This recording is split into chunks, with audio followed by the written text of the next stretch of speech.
snap, and then the defensive end. Both of them. I'm a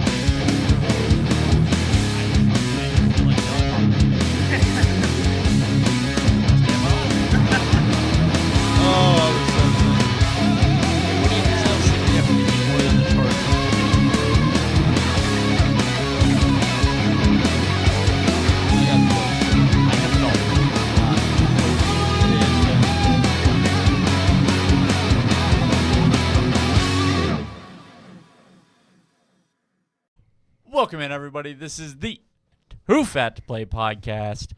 With me, back at home, everybody's doing good. Ryan is back in studio, happy to have a little sense of normalcy again. Yeah. It's been a stretch. If you caught what I put out last week, you understand. Not gonna get back into all of that. Not gonna go any more behind the scenes than we had to. But it's glad to be back here. Glad to be back in my normal chair. It's weird to record from over there. So nice to be nice that everybody's home. Nice that everybody's okay. And back where we belong. So obviously we are weeks behind at this point. Because all I did was come out and kind of give my predictions of what's going to happen. 0 for 4. Thanks for pointing that out. I do appreciate all of you for letting me know that betting against me worked really well this past weekend. So, thanks. I am so happy for you. Made me feel great. For the record, I would have also been 0 for 4. I need to throw that out there real quick. Shout out to our sponsor, Sticks Golf Lounge right there in Humboldt, Kansas. A big shout out to Chase for sticking around with us this year as we're starting to wind down. Once again, stop in, have a drink, let them know Ryan and Austin sent you. By the way, it's -20 outside. You can go play golf inside. Yeah. Or watch playoff games. Or very good for that too. Just real quick, I did want to say thanks to anybody and everybody that's reached out to me and my wife. Everything is going good now-ish, we think. I don't know. Quick rundown. I don't know exactly what you said because I haven't had very much time. But obviously Austin put it out there in the world a couple months ago after we had announced that we are expecting our first child. About 5 weeks ago, doctors gave us not so great news. She has a heart defect. They did not think she was going to make it to the next week. Here we are 5 weeks later. We are treating baby girl, and that doctor can suck it. DJ's a fighter. Yeah. It's been a hell of a ride, but we're doing good. We're back at home finally. Spent a whole ass 7 fucking nights in a hospital. Holy shit. Sounds to me like you had time to listen to what I did, but okay. It's so funny because hospitals do this thing where they're like, you need to get your rest, but I'll be back in 15 minutes, right as soon as you're about to fall asleep, to kick the fucking lights back on and fuck everything up. But on the bright side, about an hour later, we're going to be back again. No, because that beautiful baby girl of ours that, thank God, has not made an arrival just yet, likes to move, and they were monitoring her. So every time she moved, they had to come in and fix the monitor. Cue up every about 10 to 15 minutes, a nurse walking in, cussing underneath her breath, because this baby that does not want to cooperate has moved. It has been an absolute shit show, but once again, we are treating for the heart condition. We are home. Everything's looking pretty good for right now, except for my football team, who decided to, finally roll over. Everybody thought they were going to do that about 16 weeks ago, and say it's weird that they managed to run plumbers out onto the field for 16 weeks and win football games, and then the playoffs hit, and go into Philly and essentially control most of the game. Yeah. It wasn't a beatdown. No, they controlled the game. You beat Philly the way you beat Philly, and and then Seattle, which I mean, I'm gonna give props to. Absolutely. Props to Seattle, and I've gone on record a couple of times with text messages on this, so I'm just going to put it out there again. Seattle might win the Super Bowl with like a plus 100 point differential to the playoffs. Yeah. Like if that team shows up, yes, I understand what the 49ers were going into that game. If that team shows up and does that against everybody, yeah, they beat everybody by 30. Yeah, absolutely. And I'm not going to harp too long on the 49ers as much as it crushes me to have. I'm going to be honest with you guys. Is that Saturday, the Niners and Seahawks game, that was our first full day at home. So when I sat down to watch that football game, I got to halftime and said, I'm happy I'm at home. I don't need this. And I shut it off. I shut it off and I was like, you know what? I know how this is going to end. I'll be the first one to admit, I was starting to feel pretty good about myself coming into the game. I was like, damn it, this feels like a gotcha game. For Seattle, it absolutely felt like a gotcha game. Outside of what Jawan Jennings had said immediately after the Eagles game of I want them, talking about Seattle, there wasn't a lot of jawing from the 49ers side. Now, there were a lot of very well-earned and deserved responses coming out of Seattle, by all means. I don't understand jawing at a linebacker who broke his ankle in week 6 and wasn't supposed to come.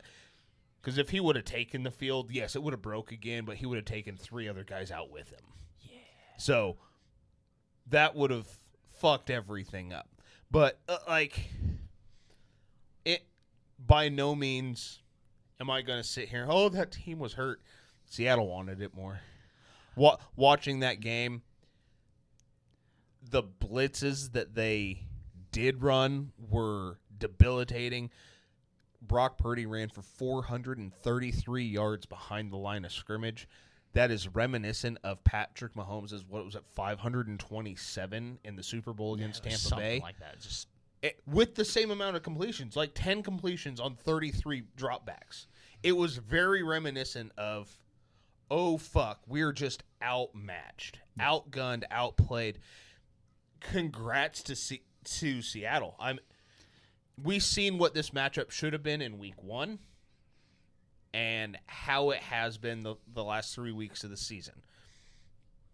The Niners made it further than the Panthers, which actually that doesn't mean a whole fuck load of anything. But the Eagles, who for half of the season, a lot of people wanted to. Sorry, X Games is back on. We might have to take a break. He's Canadian. Fuck him. If anybody's ever watched Freestyle Snowmobile, raise your hand. If you have no idea what I'm talking about, raise your other hand. He just did a backflip. Superman. That was fucking incredible. This is so dumb. So dumb. The Niners made it much further this season than they ever should have and still finished fucking third in their division. 12-win team, third in their division. 3 out of the 4 teams in the divisional round were from the same division. We are very quickly coming around to what Austin and I have been alluding to. The AFC North has always been the toughest division in football.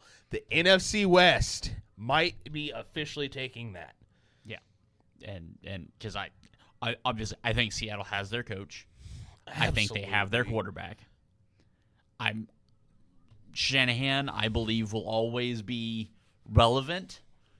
Either, and it's been proven, he's either A, going to be challenging for at least the NFC Championship game, or drafting number 1 overall. Yeah. Which again, hey, if you're not gonna be good, get the first pick.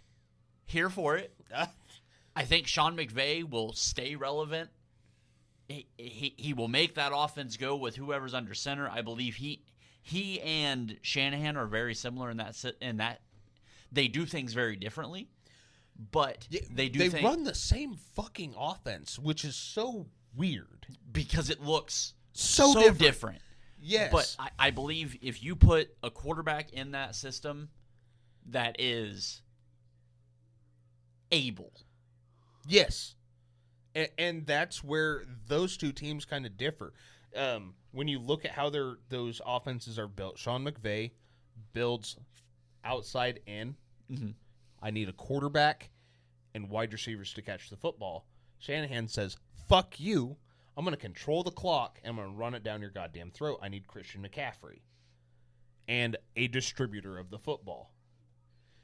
And it's the same exact playbook run two different ways, and I'm not ready to say that McVay is the better head coach just because he has the Super Bowl. When you look at the team he came into with where they had drafted previous, it was two different situations. Shanahan completely rebuilt. Oh God! Get up. Get up. That was He's moving. He's moving. That was a nasty one. Whew. That was the first time none of that looked easy. I completely forgot what I was going to say. Golly, that did not look. We should really stop watching sports we don't know whenever we're recording this because we get sidetracked. I mean, to go on what you're saying, yes. McVay, the systems, the situations they came into, and I mean, let's go ahead and fucking take out the elephant in the room. I love Brock Purdy. I was on the Brock Purdy train very early. Oh, if we're comparing Brock Purdy to Matthew Stafford is a different kind of quarterback. Like we're encroaching Matt Stafford of like being top 5 all time. Yeah, I mean he's no argument. He's one of the greatest talents we've seen play the position. He's one of the toughest motherfuckers ever. I mean, he is a level of professionalism beyond. I was just gonna say grown man. Yeah, that is a grown man playing quarterback. Yeah, like he is. Again, when you have Matthew Stafford, you get to build from the top down. When you have Brock Purdy, when you have Jimmy Garoppolo, when you have those guys, you build. Well, and it's when the Rams had in the first 2 seasons of McVay's tenure, they had Jared Goff, they had Jimmy Garoppolo, went to the Super Bowl and lost immediately. The 2 head coaches that were in the running for Matt Stafford were Sean McVay. If you flip the quarterbacks, you flip the entire offense and how it's built. Mm-hmm. Yeah. Christian McCaffrey would be a Ram, which he almost was. But, like, you have to flip everything. Yeah. Devontae Adams would be in San Francisco right now. Like, the way that offense is built. Yeah, it was very great season for San Francisco for what has happened. I kind of want to hit on the teams that were eliminated this week before we get to the teams that won. Chicago. I don't know if it's great, but God, is it fun. I still cannot fucking stand Caleb Williams. God damn it in the fourth quarter. He knows how to play. Well, if he were to play like that for the first 3 quarters, they would never have any issues. Caleb Williams is so great because he's the reason you're losing in the fourth quarter. No shit. He also makes the dumbest play possible, runs backwards 30 yards in the red zone, and then throws a fucking dot to his tight end to tie the ball game. Colson Loveland very quickly coming to the top of that tight end mountain. You know how happy I am that I decided to cut his ass like week 6 in fantasy? It's great. I love it. I am so happy I made that decision. What's with all the good young tight ends? I think we can thank Travis Kelce and George Kittle. I think Travis Kelce setting the precedent and George Kittle coming in, because when he did it, when he broke the record, he was in his second year, losing season, final game, 12 minutes after Kelce did it. And they said, who the fuck is that guy?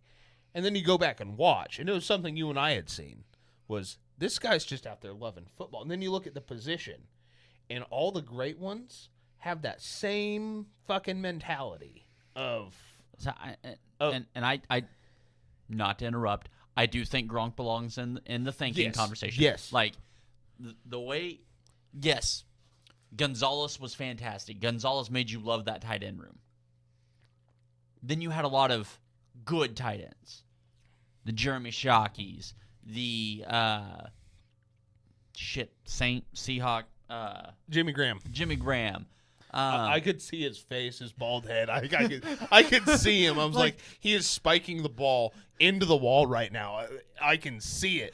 Like, you had a lot of really good tight ends, guys that we fucking loved as fans of football. But then Gronk comes around and dominates the game from that position. And then Kelce dominates the game in a different fashion. Correct. From that position. Gronk dominated it as a powerhouse, I'm going to fuck you up, deal with it. Absolutely. Kelce came in and he goes, I'm going to fuck you up, and you're going to be laying on the ground, not because I ran you over, but because... He did it the way Vernon Davis did it. Yeah. And expanded Shannon on Sharp it that way. did it, yes. And then Kittle came in and goes, I'm going to do both of those things and then laugh at you as I tackle you.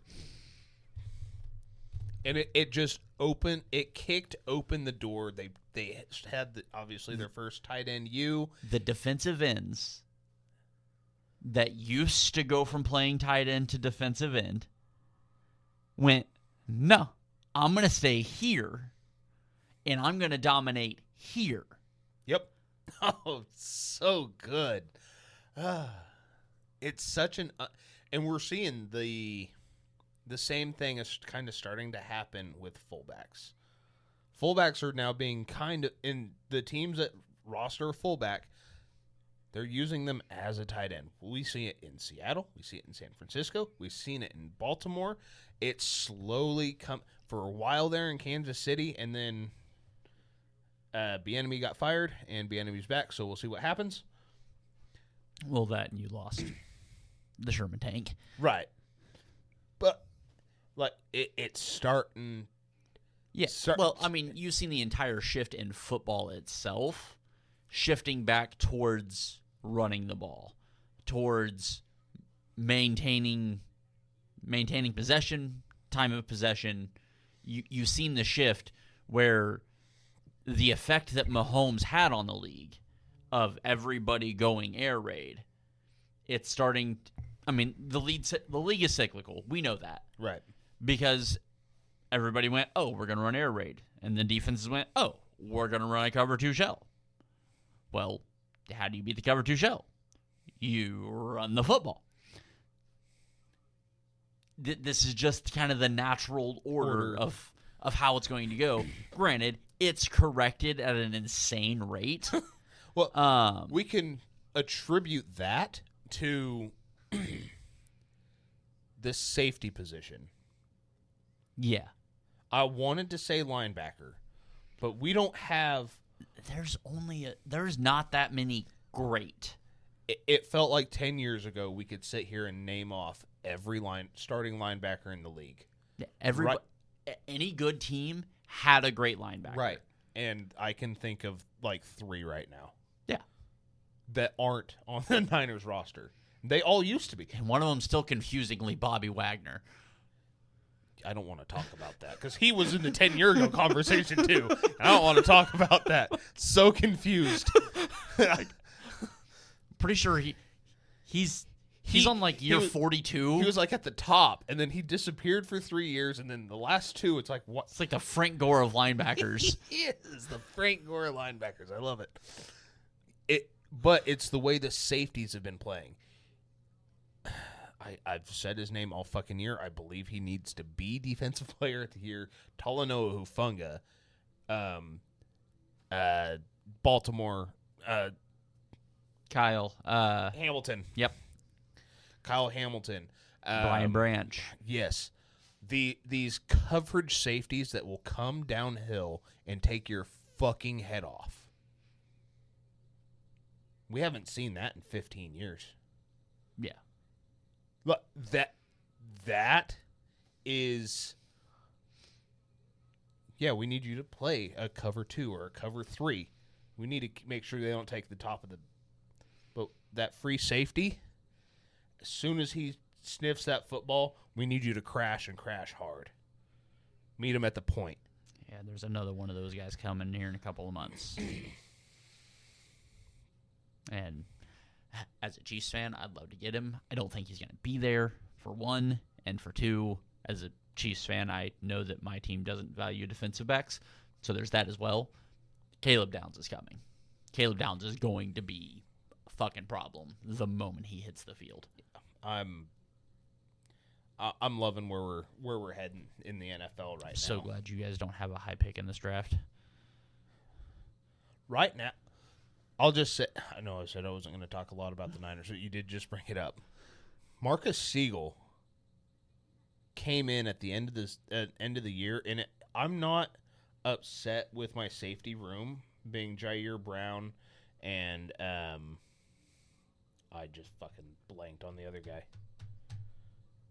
Mustafa? Yes, Malik Mustafa.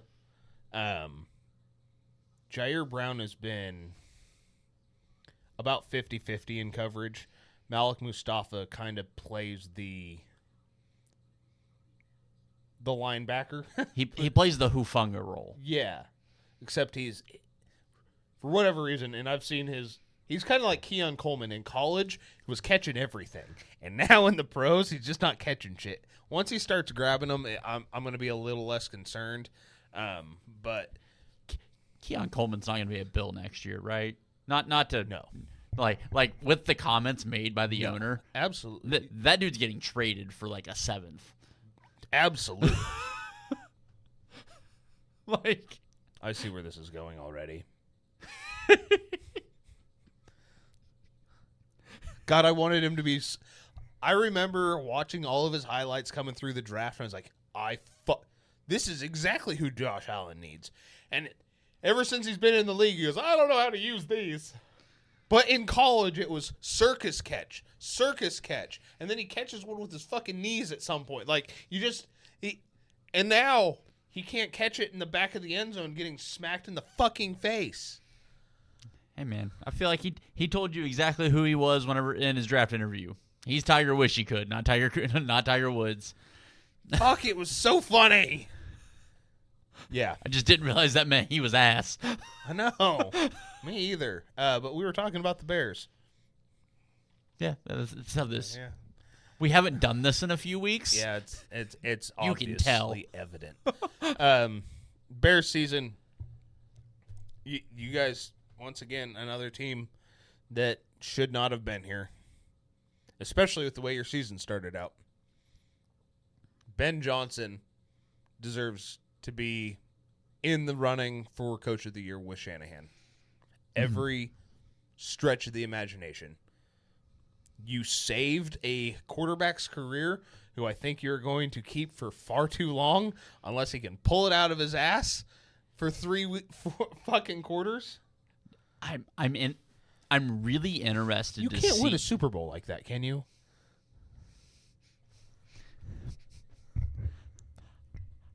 I don't want to compare the two, but yes, you fucking can. You know how I know? I've done it twice. That has been the Chiefs twice. I hate that you're right. I do. I'm really interested to see what the Bears look like next year. What what the Bears look like with Ben Johnson having a legitimate full offseason coming off of a successful season with Caleb Williams. Like, if Caleb's going to be what we were told he was, this is where it would happen. Because this year, the Bears were not supposed to make the playoffs. This was supposed to take longer. The Bears are a solid year and a half ahead of schedule. Absolutely. With this playoff, with winning a playoff game, with being, a play away of being in the NFC Championship game. Yeah. Like, so the way it's developed, I think they're going to move off DJ Moore this offseason, which Ryan's praying in case anybody was wondering. I think they're going to move. Come on home. But then you've got fucking Roma Dunze. You've got a wide receiver room. You've got Colston Loveland. Like, you've got some weapons. You move off him. You save that $16 million.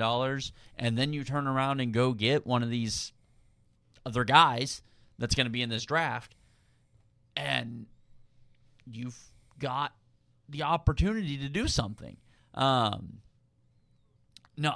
I think the Bears are going to be a very interesting offseason topic just because what they did this year, if you said that's what you expected, bullshit. But with the way that they have done it, Caleb, yes, has played great in the fourth quarter. When the game turns into we need Superman. Right.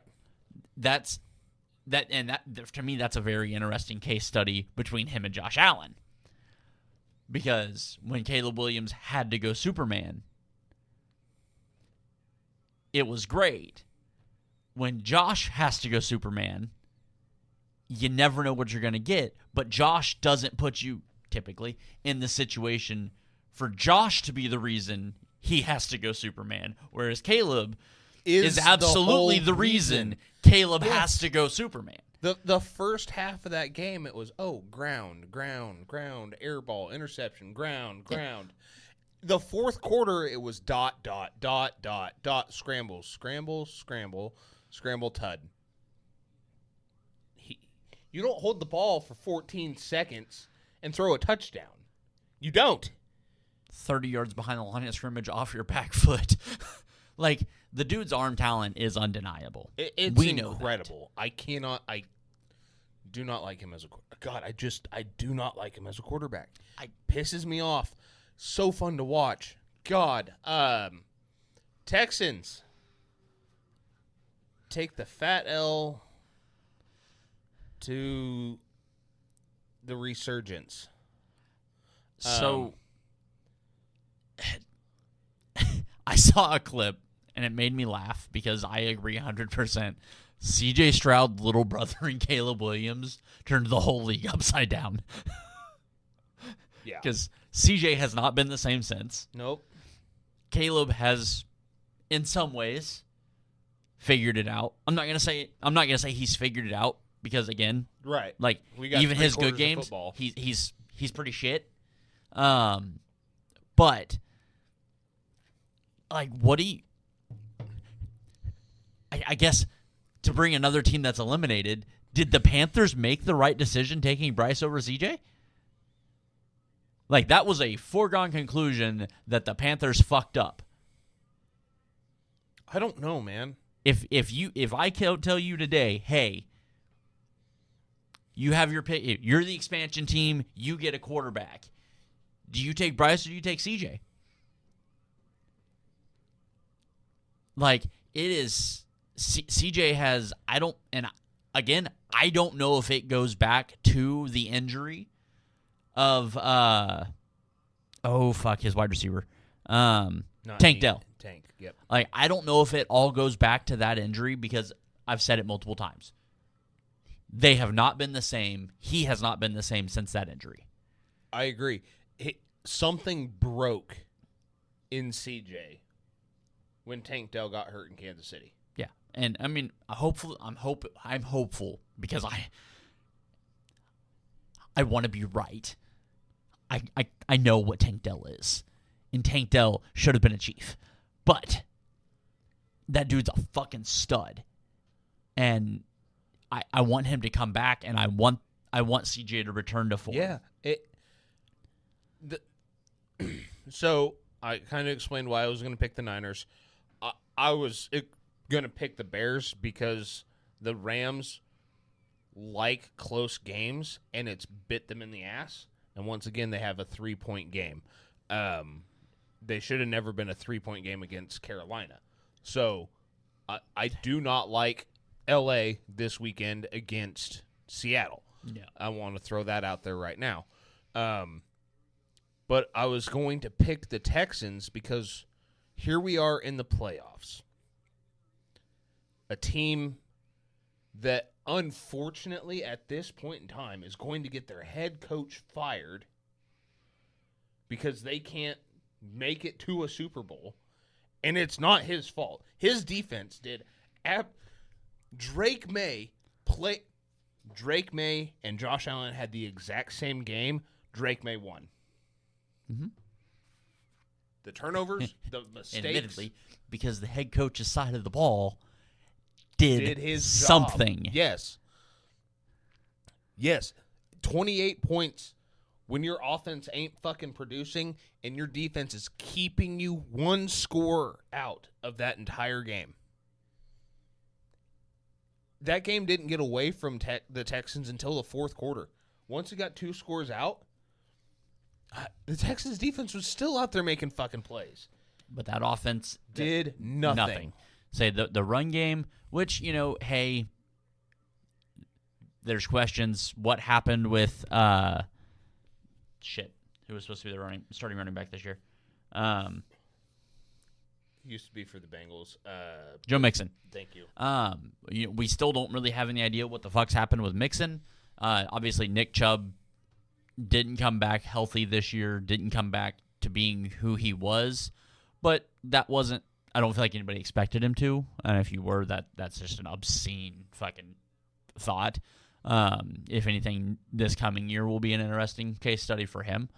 But, and again, that passing attack just hasn't ever looked right since Tank got hurt. So, looking at what they had, I mean, the Texans offense, nobody was scared of that. No. That side of the ball. Every now and then that the offensive side of the ball would pop off. And they started to roll at the end of the season. And maybe call it fucking fool's gold when they put up 30 against the Steelers. But it kind of felt like they were rolling into the playoffs, and instead they didn't. It was a very disappointing game from the offensive side of the ball, and I feel so bad for D'Amico Ryans, who coached his ass off on the defensive side of the ball. And I think D'Amico, I mean, he obviously currently is, but I think he is very safe in that job. At least for now. I mean, I think you're probably talking another year or two before anything actually starts to heat up. Absolutely, I agree. This is not a fire him. This isn't the Sean McDermott situation. No, this is not Sean McDermott. If his defense was giving up points and the offense was out there putting up points, this would be a different story. Yeah, you just ran the number 1 defense in the league, and that thing's fucking terrifying. Granted, yes, when you get to run out Will Anderson and Danielle Hunter, and that is a scary combo. Yeah. I can't wait for Mykel Williams and Nick Bosa to actually get to run next to each other. I just want a pass rusher. You've got 9. Get a DC that knows how to use them. I'm not having this fucking conversation with you again. Yeah, but Ruben Bain from Miami would look real good. Yeah, getting his 2.5 sacks a season in your fucking scheme. I understand that's 2.5 Might more. get 5. That's 2.5 more than you're already getting. But realistically, I think if you having a guy that has, a bull rush, I think changes the math on that, because then George Karlaftis actually becomes a relevant second pass rusher. Because he can't be your first. We know that. Well, let me phrase this. I know that. I feel like a lot of Chiefs fans know that. However, I'm not going to dwell on this too much. I still believe Veach should have lost his job. So there's that. But I understand that, yes, our defensive line is not a focal point for our defensive coordinator. I understand. Not really going to harp on. However, we drafted George Karlaftis in the first round. We drafted Felix, whatever the fuck his name is, in the first round. And we don't have a number 1 pass rusher. And we paid Chris Jones a stupid amount of money. And Nick Bolton. And Creed Humphrey. And Trey Smith. And fucking douchebag McGee number 74. Which, God, I hope he better fucking not be back. But, no, yeah. I'm still firmly entrenched in the fire Brett Veach argument. But you know who did get fired? Sean McDermott. Thank fucking God.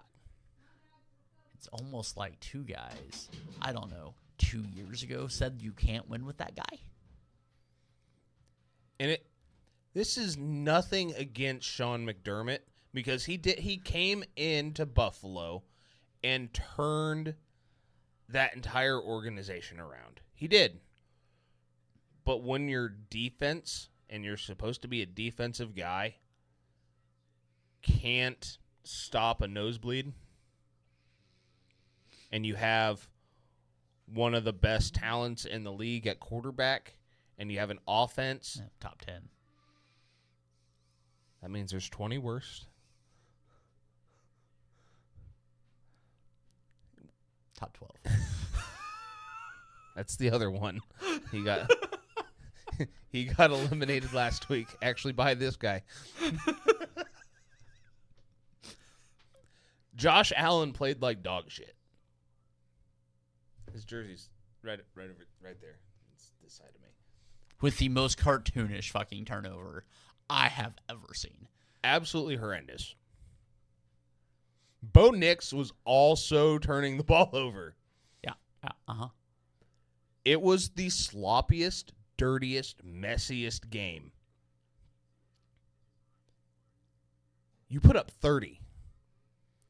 Your head coach's side of the ball couldn't keep them under 30. He deserved to be fired. He deserved to be fired when you had 13 seconds and the fucking lead to a Super Bowl you were going to win. And he handed it to the Kansas City Chiefs. Why is this a surprise to half the fucking NFL world? Is like, I don't know how you get rid of Sean McDermott. There are Bills fans and Bills Mafia like creating and signing a petition to bring this guy back. Now, what's going to be fucking stupid is when they don't go out and get, I don't know, Clay Kubiak, Brian Daboll. How about just promote your offensive coordinator who did really good things? Or you could hire Phillip Rivers. You want to know why your organization sucks? You want to know why you lost 4 fucking Super Bowls in a row? You want to know why everybody doesn't believe in you? This is why. Hey, they might hire Matt Nagy, too. They had him in for an interview. I fucking seen that. I kind of started the Ravens.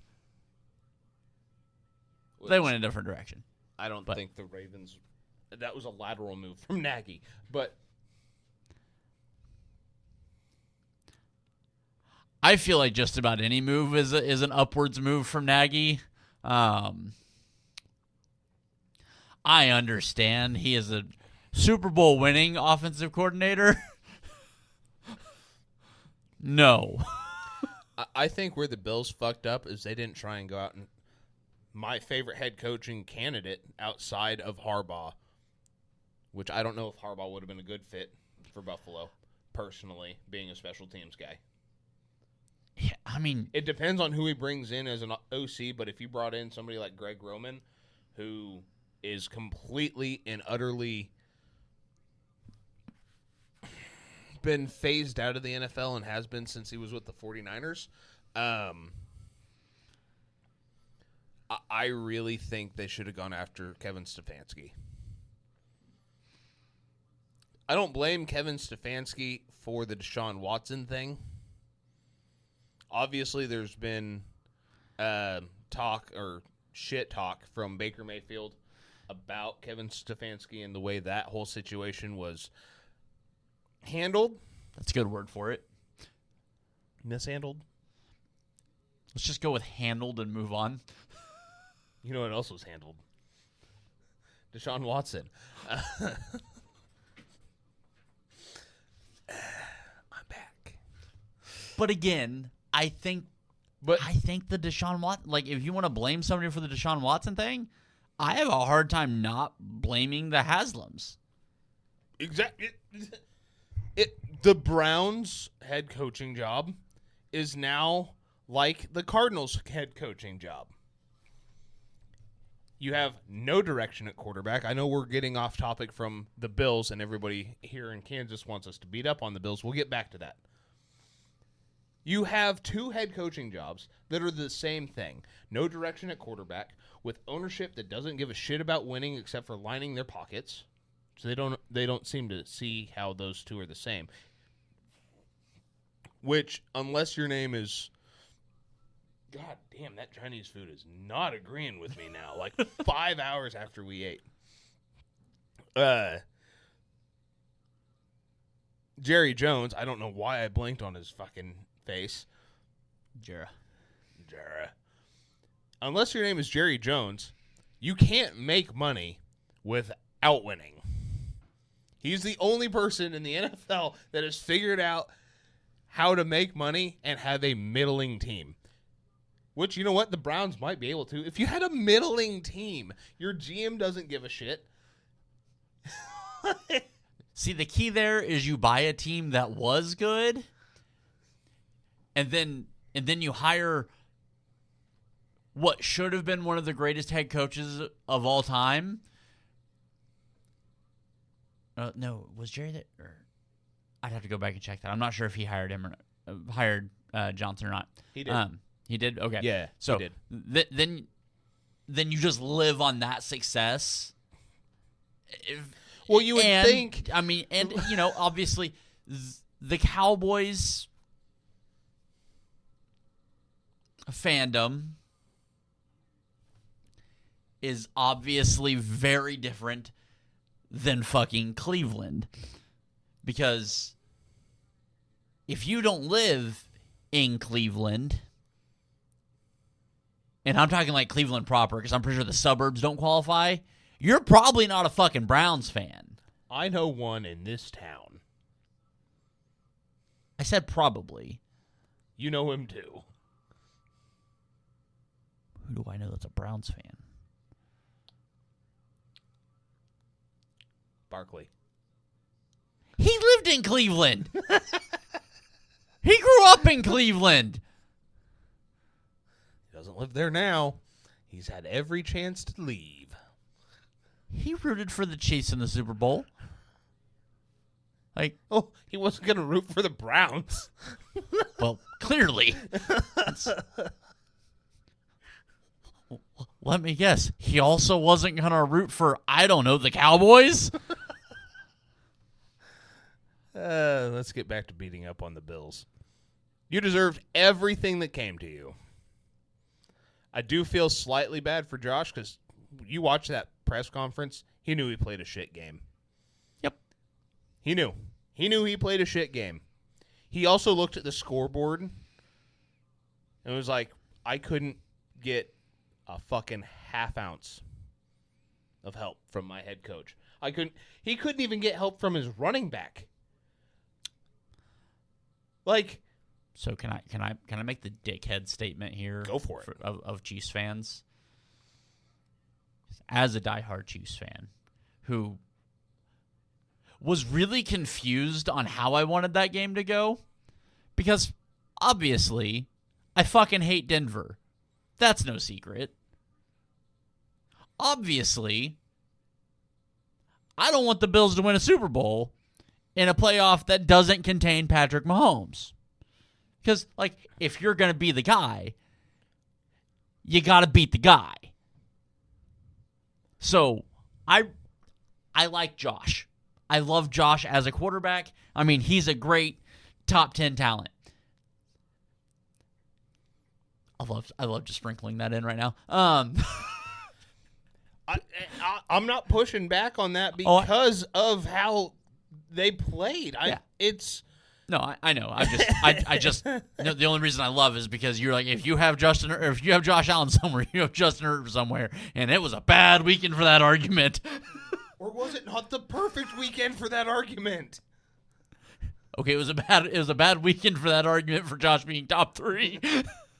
But no, as a Chiefs fan, and I think I found myself rooting for Denver, which was weird. But that game went as well as I could have ever hoped. For walking into a game, you know, who you're rooting for, Denver, Buffalo, I hope both teams lose. I fucking nailed it, okay? That went perfectly. The Bills lose in debilitating fashion. They fire their head coach. Fantastic. Oh, by the way, Bo Nix out for the rest of the playoffs. The only bad thing is now I have to watch Jarrett fucking Stidham being backed up by Ben fucking DiNucci in an AFC championship game against the goddamn Patriots. I'm not going to lie. When I figured out, like, the writing was on the wall for the Niner game, I was like, God damn it. The Bills couldn't have fucking pulled this out for me. I was like, all right. Because I hadn't seen the Bo Nix news. I was like, all right. I'm going to root for Bo. I was like, nothing against Drake May. Nothing against him. I'm not ready to see that again. I am scarred from the last time. Yeah. Uh-huh.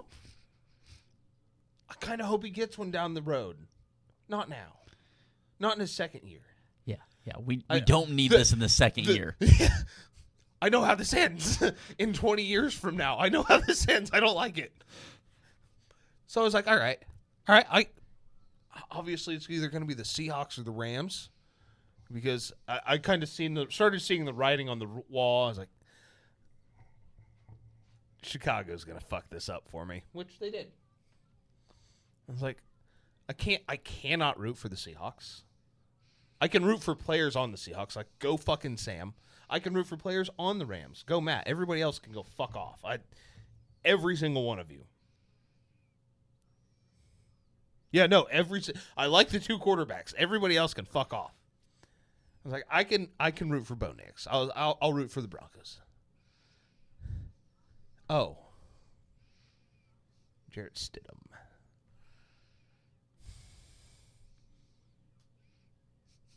I think I'm rooting for the fucking Patriots. I feel like I'm just stuck in the, I hope both teams lose again. Like, to me, this feels, and maybe this is why we don't get it. This feels like the easiest Super Bowl to pick since Tom Brady played 3 fucking nobodies, or had 3 fucking nobodies left in the conference championship round. Granted, admittedly, he should have lost to Jacksonville that year. We get it. Yeah.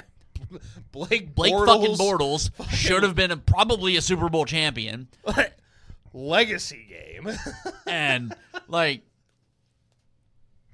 this feels so easy for me to be like, yeah, Seattle's winning the Super Bowl. Yeah, and for some reason, Mike Vrabel. You know, do you think he's still going to hold his promise that he made in Tennessee? Do you think that traveled with him to New England? I think it had to have. I mean, because if you promise to cut off your testicles if you win a Super Bowl, I don't feel like that's something you can just be like, nah. Right? Like, are we rooting for a man to lose his testicles? We got another poster idea. I mean, I'm not usually a pro no nuts kind of guy. But, like, obviously, I know you're not going to root for Seattle. I know you're not going to root for the Rams. I'm not going to root for the Rams. I'm not happy about rooting for Seattle, but I'm not going to root for New England. And fuck Denver. I get it. Because the same reason, like, your NFC side of things, where you're like, fuck them both. Don't want New England to win because nobody wants to see New England win. That guy might be dead. Like, what? Obviously, Denver, you don't want to see the backup quarterback. And I understand. Backup quarterbacks have played well, and won Super Bowls. Jarrett Stidham is not Nick Folk. Nick Foles. Foles, whatever. Who cares? Nick Foles wasn't Nick Foles. I know. But he was at least a starter for a minute. Jarrett Stidham got to the league, and they were like, that's a backup, and not a good one. Do we remember Nick Foles' career after that Super Bowl? Yeah. They said, you're a backup. No, you're not. But Foles had at least started a little bit. Did Jarrett Stidham not start in... Wasn't he with Las Vegas? You're going to count starting in Las Vegas? Name a harder place to try and start and win a football game.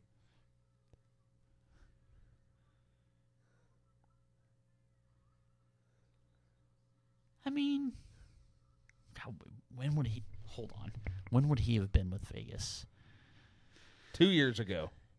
Jarrett. I just misspelled Jarrett Stidham.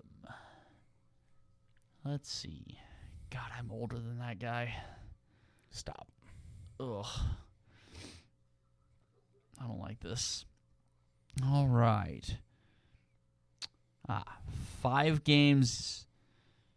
Okay, so he played 8 games across 2 years in New England. He played 5 games in his 1 year with Vegas, in which he had a QBR of 59.7.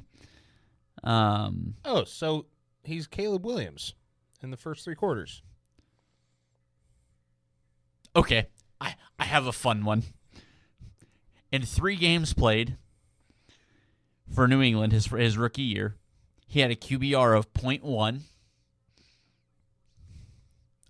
Again, if you throw the ball away on every play, it's a 32. His second season... So he's C.J. Stroud. In 5 games played... Grant, he went 2 for 4 the first year. I feel like that's important to throw out there with an interception. In New England, his second year, he went 22 of 44. 2 touchdowns, 3 interceptions, a QBR of 12.2. Las Vegas, 5 games, 53 of 83. 4 touchdowns, 3 interceptions. Massive improvement. QBR of 59.7. 2023 in Denver, the last time he threw a pass in the NFL. Yeah, I said 2023. 3 games played, 40 of 66 with a 31.8. Last year, he played in 3 games. He had a QBR of 100. He went 0 for 0.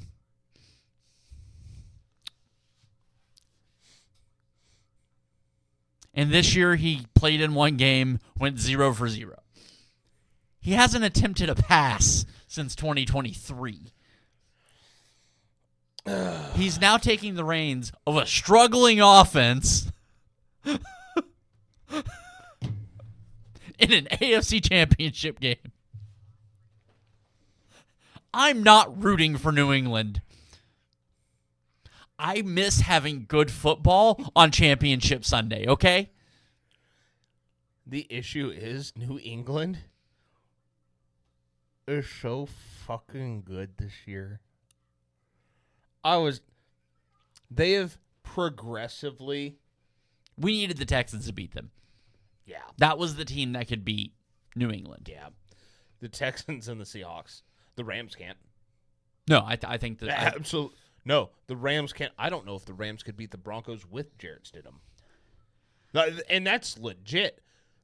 The Rams have an issue with their offensive line. And I wanted to say Sam Bradford.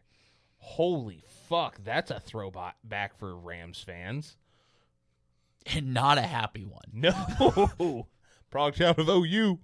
Can you remember whenever he held out for an absolutely ludicrous contract that was 5 years, $60 million? That's backup money.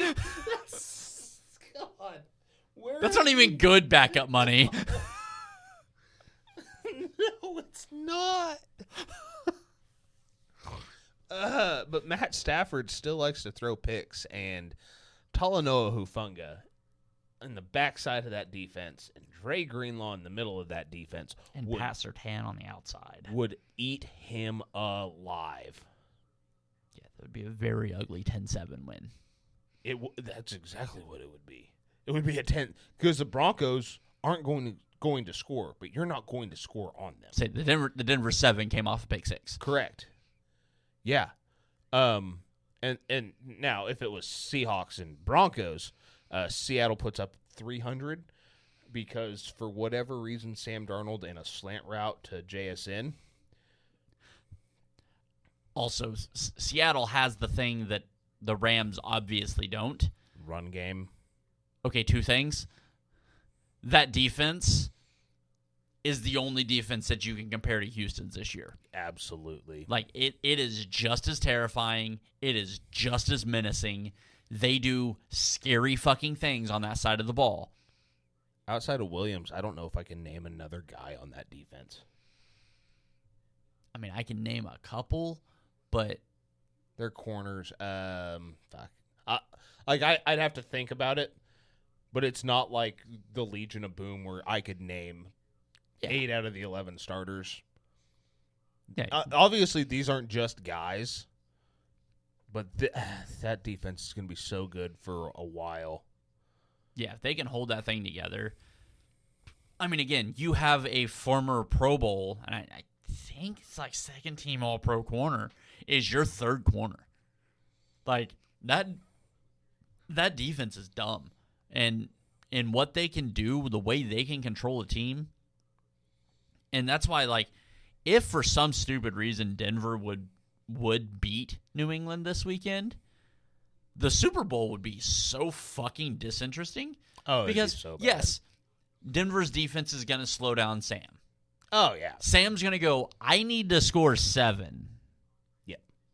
Because he's, like, it's going to be 7 to -3. Like, they're going to give away points in a way that's never been seen before. Like, the only way they're going to kick a field goal is if they kick it to the wrong side because they're not crossing the 50. And, yeah, like, to me, and again, this all means put your money on the fucking Rams because the Seahawks are about to lay a fucking egg. But the Seahawks... Do not... You want to see me... I will root for the Seahawks before I root for the Rams. Well, yes, we all know that you have an absolute love for the city of Los Angeles. We know you are all blue. It's all Rams. It's all Dodgers. You absolutely love those teams. We get it. I feel like flipping this fucking table right now. Please don't. That's expensive. I mean, the table's not, but no, like. No, I actually think it is. That's very problem. I think actually I just got a good deal. Just to on us, it. it's not. Like it's one of those deals. Like Seattle's the best team in football right now. Yes, they're the best team in the playoffs. They're the best team. That's the team that you go, okay, that's the team that we want to win the Super Bowl. Quite frankly, it's the Niners 3 years ago. That is clearly the best team in football. And they don't have to run into 15. You know what? They do have to run into Drake, May, but I think the thing that's going to scare me the most in this Patriots and Seahawks Super Bowl rematch is Mike Vrabel is looking at that Seahawks pass rush, and he's already got. I know for a fact Mike Vrabel has that pass rush pinned down. He goes, "You're not even going to get close to my quarterback," and when that pass rush doesn't get home, Drake May's going to rip that defense apart. Because that's why that secondary is so good. But on the same sense, like, Will Johnson has looked good at left tackle. He has also been exposed by pass rushers, particularly late in the season. I don't know if you're relying on your offensive line to keep Drake clean, I don't know that that's going to be a winning formula. I don't know that offensive line has the ability to make that the formula. So, obviously, playing Denver as a warm-up to Seattle, you can't ask for much of a better. Yeah. I mean, to go through Houston, Denver, and then to get to Seattle, if this goes the way we think it goes, I think we've kind of ruined our picks for this week. I think we have to do it this way every time we get it. There's no reason to make a pick. When you talk about teams, you can tell exactly how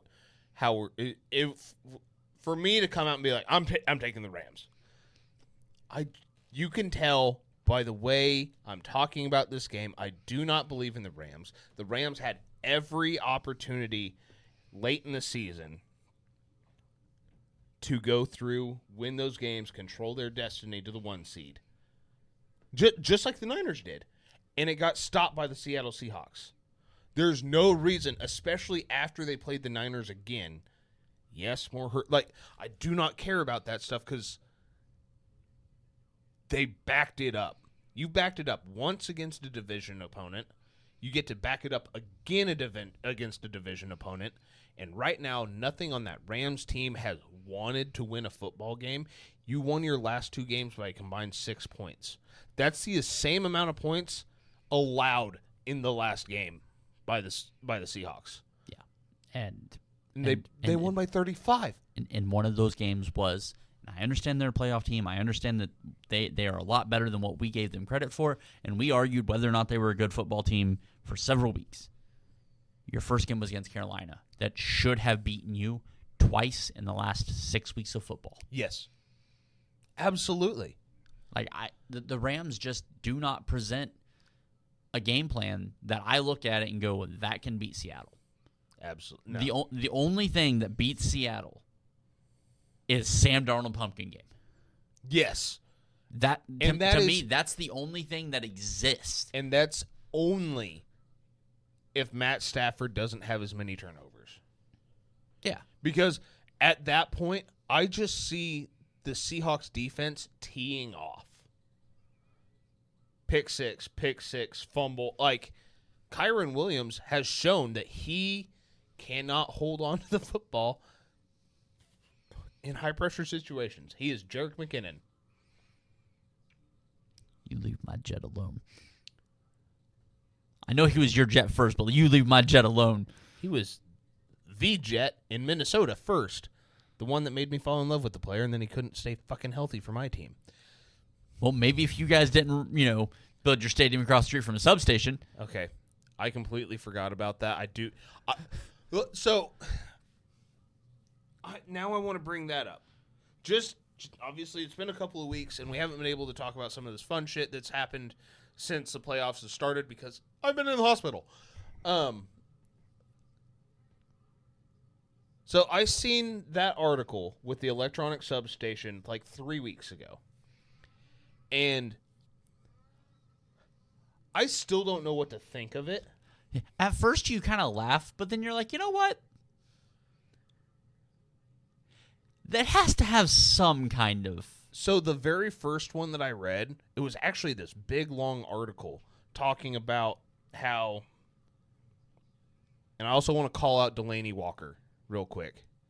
Not just trying to fact check here. He said that was an issue with the 49ers when he was with the team. He was with the team from 2008 to 2012. The 49ers did not move into that location at Levi Stadium until 2014. The electrical substation was not an issue when you were with the 49ers. I want to clear that up. As a 49ers fan, yes, I would love to have that testimony for my argument. I would. I can't use it because, to me, it doesn't hold water. You were not with the team while they were at Levi's using that practice facility. Right. Get that out of the way. There have been small studies, short-term studies, on the effects of the electrical waves and soft tissue and how it degrades over time. Interesting. It is considered safe because it does not cause cancer, which is why there was no requirement to move it or not have the practice facility placed there. Mm-hmm. In the original bill for the stadium, there was a $20 million proposition to move that substation. And it got vetoed by the San Jose County Council, I think. City or county, one of the two, said, no, we will not be moving that substation. And it delayed like 6 months before they finally all come to an agreement, and they had to try and move the practice fields farther away. This has been... There was a thought that this could possibly be an issue, and ever since they have been in Santa Clara, this injuries and soft tissue have been getting worse and worse and worse. Now, I don't know if it's cause or correlation. Causation is not always correlation. Correlation is not always causation. Because it seems like the NFL in and of itself has a soft tissue issue. But with I do think there has to be something there. It's such a funny thing to blame my team's injuries on. But just looking at what the data has thrown out there is, hey,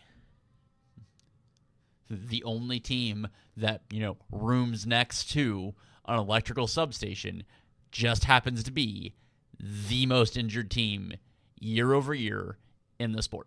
Correct. I don't know how to feel, because every part of me wants to use that as an excuse. But the logical part of me is that's fucking stupid. People have been living next to substations their entire lives, and then it clicks. I'm not out there using my ACL in the way that Nick Bosa's using his ACL. This is going to sound wrong, but right at the same point. I am an athlete that competes for money. I am not battling 300-pound men. Correct. With my legs. Correct. As I try to bend in unhuman positions to tackle another man. When you just trying to put it in perspective, it makes me think maybe it doesn't degrade it you, me, and the guy that plays rec league basketball. Just enough to be detriment. That's all it has to be. Is it? You could look at a 50-year study with normal people and be like, oh yeah, it's a 0.02 fucking percentage. When you're straining that ligament, that muscle to the furthest of its abilities, and you're doing that day in and day out in training, and there's got I'm not overreacting by thinking it might be a 0.025 for me and you. Right. What percentage of the population plays in the NFL? I'm going to go with it significantly lower than 0.025. Correct. Like, it is such a weird thing where you're like, no, that couldn't. Holy shit, does that actually happen? Like, no. And it's not saying it degrades it to the point that it's just falling off. It just has to. A 0.1% to those guys. A 0.1%. When you're using 99.99% of what that muscle's physically capable of doing, a 0.1% matters. Yeah. I completely forgot about that, and it's brought up, and it was one of those things I definitely wanted to bring up, and at 3 weeks ago. Yeah. And at what point there's got to be something there, just like the turf at MetLife. Yep. Well, the Giants don't have as many. The Giants practice on that shit every day, and they do have a fuckload of injuries. But practicing on it is going to strengthen what's not already weak. Yeah. So, there has to be. It's the dumbest excuse. But for how many trainers they've gone through, unfortunately, how many people have lost their jobs? Yeah. How many guys have been almost ruined in their profession because they were the strength and conditioning or the team doctor for the 49ers, and you come to find out, oh, I lost my job because our fucking neighbor's a substation. It's so fucking nutty. I do legitimately do not know what or how to handle that information, because it's so fucking stupid to even have that conversation. But as somebody that watched a doctor quite literally on purpose poison my wife and daughter to bring her heart rate into a normal level,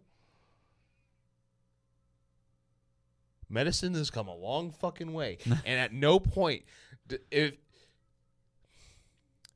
Fred Warner spent 6 weeks in a hyperbaric chamber, and he was running on the sideline after shattering his ankle. So yes, I do believe the substation could possibly have something to do with some of the Niners' injuries.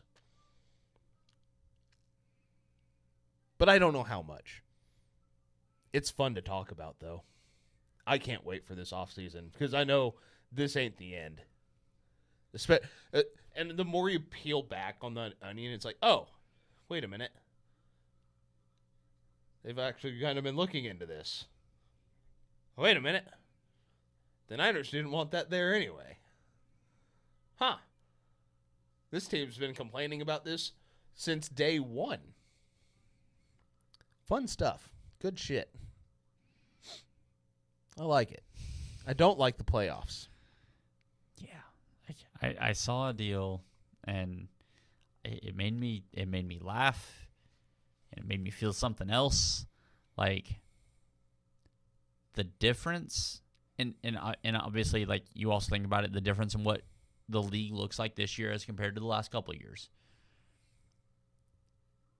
We have not seen quarterback excellence in the playoffs so far. In fact, we've seen quite the closest you can get. Hold on. I want the camera to catch this. The closest that you have seen to quarterback excellence has come from Sam Darnold. Yeah. Compared to, and obviously, like, we all understand the Chiefs, the Ravens, the Bengals. They haven't been the same. The 49ers, Brock Purdy, been beat up all year, and it hasn't looked the same. That team has done it very different from what they've done in the past. Matthew Stafford, we weren't sure he was going to play this year, and he might win the fucking MVP. Like, pisses me off. God, why do you have to be a Ram? I know, but it's. God, could you imagine him on the Lions? I love that game. But, you know, the Patrick Mahomes and Joe Burrow battle, the Patrick Mahomes and Josh Allen battle, because we all know Josh Allen just doesn't play that style, doesn't play that bad against Patrick Mahomes. It doesn't happen. He loses, yes, but he plays at a level that is otherworldly. Lamar Jackson not being there. You've got teams that are actually there based solely on their defense, as opposed to like the Niners of the past, where the Eagles last year. I'm not going to say the Eagles were great, but that offense at least had an identity. It had something that you had to fear on the offense. You know, I mean, that guy's still on the team. Yes, but that is a very different whatever. But the way these playoffs have gone, like, and I understand the people that are die hard and fast on, I'm so glad the Chiefs aren't in the playoffs this year. I get it. I didn't want to see the Patriots in the playoffs either. I understand. I'm not here to oh, well, you need Patrick. I need Patrick Mahomes in the playoffs. Absolutely, yes. As a Chiefs fan, as somebody that likes to watch excellence at the quarterback position, yeah, I want Patrick Mahomes in the playoffs. But again, fucking homer is shit take. I get it. But having Patrick, I think, again, I don't think you get the game Josh has played against Denver. I feel like that he makes everybody else have to be that better, and I feel like, yeah, we got 2 good games this weekend, but it wasn't Chiefs Bills. Like, we got at least Rams Seahawks should be some version of that, but you're not. I mean, you're going to go the AFC, you're going to go the entire bracket without a great quarterback game. Yeah. I mean, outside of Hall of Fame Josh Allen wild card round weekend, like, that's been the only great. Putting on a fucking clinic in Jacksonville. But again, and I mean, I said this to you before, and I got this from somebody else. Josh Allen is historically, not just hyperbole, not what, by the numbers, he's the greatest wild card quarterback ever in football. He puts up numbers that are stupid in wild card weekend. But there's been such a lack of excellence. And again, maybe you contributed that to, hey, there's a lot of really fucking good defenses in football right now. Quarterback excellence doesn't mean the same thing it meant 3 years ago. I agree. But you haven't seen anybody at the quarterback position outside of Josh in Wild Card Weekend be the quarterback, the guy. Like, right now, if you look at it, do you see a quarterback that wins Super Bowl MVP that's still alive? Like, going into the game, you're expecting this quarterback will win MVP. Sam Darnold. Yeah, that's it. Yeah. And Sam Darnold, you know that Sam Darnold's also going to be going, yeah, I just need my defense to do what they do for 3 quarters. Right. If I score 21 points, if I get 3 touchdowns, if Kenneth Walker breaks a big run, Zach Charbonnet's out, but if JSN turns a slant into a fucking house call, Mm-hmm. This game's rapidly approaching over. And Sam Darnold might be 11 of 15 for 110 yards and 70 of its rack. Like, there is just so many glaring, I guess to me, bad quarterback games. Like, fucking Herbert played like dog shit. Lawrence played like dog shit. And I mean, Drake May has managed to win football games. Like, there have been so many just annoying times whenever I watched it, and I was like, God, we watched quarterback excellence, at least on this side of the bracket, for years. Yeah. Because it was always Patrick and Lamar, and Patrick and Josh, Patrick and Joe, Joe and Josh. Like, you got these just juggernauts. You got quarterbacks that you identified on their first name. You identified on 3 or 4 letters. Pat, Joe, Josh. Like, you identified them on a first name basis. And now you're like, oh, it's Sam Darnold. And I don't know. I understand that the league has, if you're not recognizing the reset of what the league is, you're not paying attention. But it's just so frustrating. Well, and this feels very reminiscent of the stretches of the Patriots dynasty that they didn't win a Super Bowl or didn't make the playoffs. And I had a write-up 3 weeks ago. I did, before shit hit the fan, that I was going to kind of push back on the asterisk beside the Super Bowl because Pat's not in it. Because at no point did we ever put an asterisk on the Super Bowls not won by Tom Brady. In my eyes, as much as Josh Allen should be in the Super Bowl this year with I'm looking at right now, Drake May. I'm not going to throw Jarrett Stidham in there. If Bo Nix was in there, looking at those two going, holy shit, you knocked off Justin Herbert. Great quarterback talent. You knocked off Josh Allen. You came in and beat Trevor Lawrence, the Prince. You came in and beat Aaron Rodgers. Yes, the rear end of his career, but you beat these guys. Maybe the end. Right.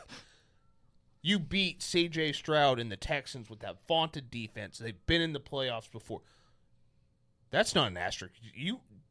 Yeah, it might not have been Pat. That was still the gauntlet. Mm-hmm. It wasn't, I'll say it wasn't Jalen Hurts. It wasn't Bryce Young. It wasn't fucking Caleb Williams, who you just have to outlast his 1 quarter of excellence. Maybe I'm a homer for saying the best quarterback outside of Matt Stafford on the NFC side of the bracket was Brock Purdy. And he had a Patrick Mahomes versus Tampa Bay Super Bowl game where he ran for his fucking life.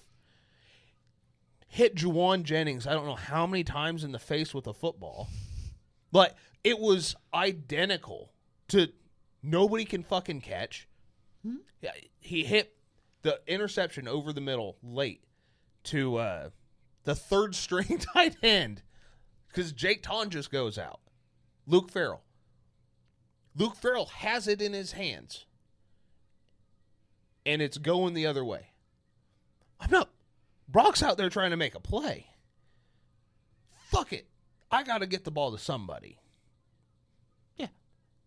And so, like, looking at it, at least from the AFC side, which I'm not going to put an asterisk on it because I can't, because outside of Jarrett Stidham, Bo and Drake May ran a gauntlet.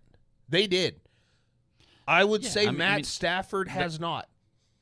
And Sam Darnold has not. The NFC quarterback selection is not as vast, And I want to also get a jab in at the Eagles and maybe humble a couple of fucking Eagles real quick. That's never going to happen. Yeah, I know. They're too stupid. The IQ's too low. Jalen Hurts is not a great quarterback. You want to elevate Jalen Hurts into top 5, top 3, the best quarterback in the league for being carried by a running back, an offensive line, great offensive weapons, historically great defenses over the last few years. You want to put him in that tier of quarterback. You want to put him at the top.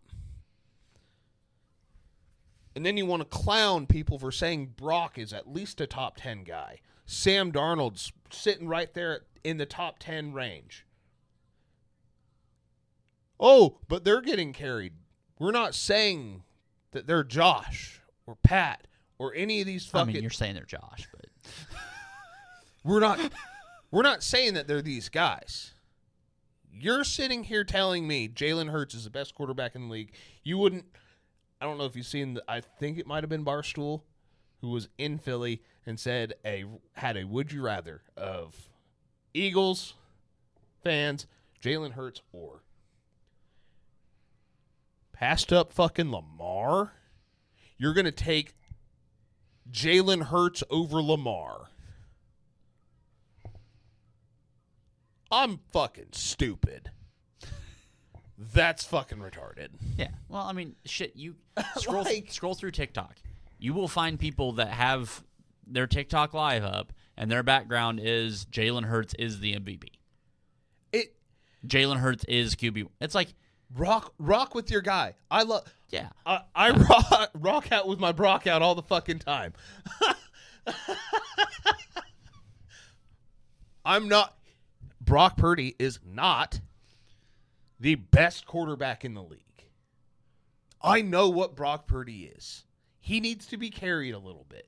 And there's nothing wrong with needing to be carried a little bit. Hell, I've seen Pat need to be carried. I've seen Joe need to be carried. I've seen Lamar. Every quarterback has to get carried a little bit. I don't think I've ever seen Joe get carried. Into the locker room. Well, yeah, but he's needed to be carried, and they lost that game by 30. So there's nothing wrong with knowing where your quarterback ranks and vying and fighting for a higher ranking. Yeah, but do not get it mixed up. Jalen Hurts is not a great quarterback. Stop lying to yourself and everybody you know that you would take him over the other 31 quarterbacks in the league. You know just as well as I do, if you had Mac Jones as your starting quarterback, you'd be playing this weekend. And you'd be playing in 2 weeks.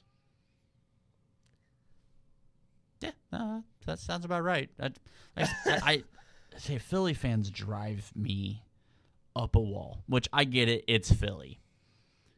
It's us against the world, and Philadelphia's just got this demeanor about it that is trash. The whole reason that it's up against the world is because they treat everybody else like dog shit. Yeah, they are we're better than you, and then when you call them on it, they play the victim mentality. Okay.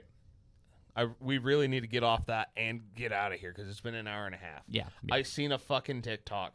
This Eagles fan was like, we weren't cheering when I don't fucking remember who went down during the Niner game. When George went down. Yet on the broadcast, you could fucking hear it. Yeah. No, the entire fucking stadium was cheering when George went down. Just because you took a quick 30-second video and said, oh my God, I hope he's okay. Yeah. Again, I hate Philly. I, Philly is like, as a Chiefs fan, as somebody that hates the AFC West, as somebody that hates the Raiders, the Broncos, the Chargers are irrelevant in my world. I don't care about them. I hate Philly more than anybody. Yes. Like, that is my number one team that I'm like, no, fuck those guys in particular. It makes me so upset when they play the Cowboys that I'm like, go Dallas. Yeah, gotta root for the Cowboys here. Yeah. And, yeah. Granted, part of that is also their head coach. I fucking hate that guy, too. But Okay, we're going to get off on another tangent. Yeah. So we're going to get out of here. This is going to go on for another 2 hours if we get into and you know what sucks? Real quick. We have two of the greatest Philadelphia Eagles jerseys ever. Why do you guys suck so bad? Like, why are you just so shit? I don't understand. Pittsburgh fans are great. I've never met a Steelers fan that I hated. I pissed one off pretty bad whenever I told him that they were going to get blown out in the playoff game, and told him they were trash, and told him that I hoped everything went south for them because that team fucking sucked. Right. He wasn't happy with me, and whenever I saw him again this week, he still didn't look happy with me. But I liked the guy. Right. I mean, they're not all there. Well, yeah, they live in Pennsylvania. They cheer for a team that's in Pennsylvania. It's Pittsburgh. But yeah, I've got. And I love the city of Pittsburgh. Also, I've never been there. We're going, me and you, and we're going to do the fattest shit in the world. If this podcast ever takes off, we're doing a live on location, and it's going to be us rolling across a bridge trying to get somewhere. Milkshake Factory in Pittsburgh. If you hear this, I don't need money.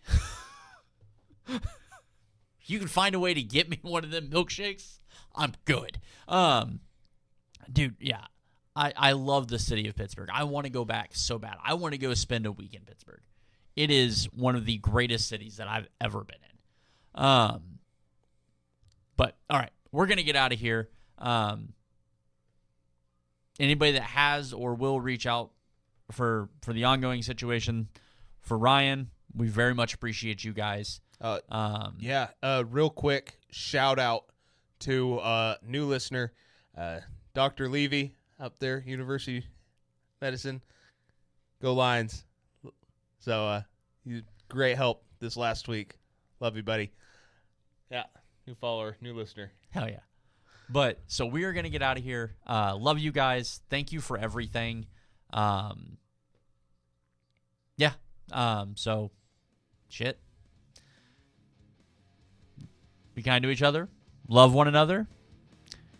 And I'm still going to end this the same way I did last week. I know you weren't here, and I know you haven't heard. So, lay out. Please pray for DJ. Thank you. Fuck the Rams.